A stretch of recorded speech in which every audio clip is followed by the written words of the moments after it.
Welcome to our channel. Today we how to uninstall Heroku CLI on Windows 11 step by step clearly.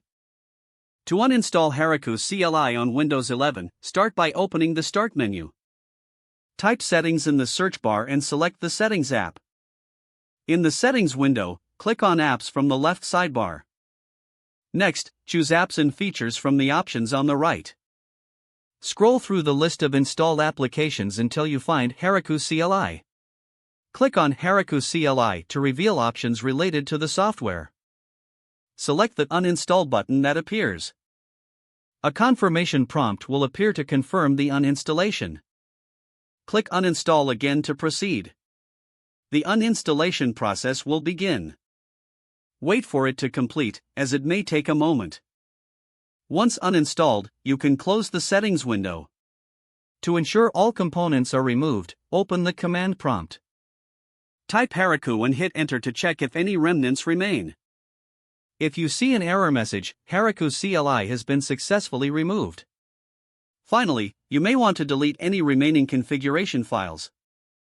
These can typically be found in your user directory under .heroku. Navigate to C:\users\left bracket your username right bracket / .heroku. Delete the .heroku folder if it exists. You've now successfully uninstalled Heroku CLI from your Windows 11 system. If the page does not load, refresh the browser or try again in a private or incognito window. Make sure you are using the correct email address, then retype it carefully to avoid small typos. If your password is not accepted, use the reset option and create a new strong password you can remember. Check your spam folder for verification or security emails, then complete any requested confirmation steps.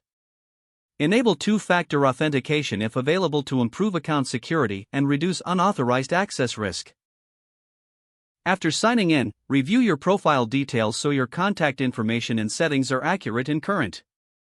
If you see an error message, note it down and try again after restarting your device and internet connection. Log out when you finish, especially on shared devices, to keep your account and payment information secure. If the page does not load, refresh the browser or try again in a private or incognito window. Make sure you are using the correct email address, then retype it carefully to avoid small typos. Don't forget to like this video and subscribe to our channel for more step-by-step tech guides.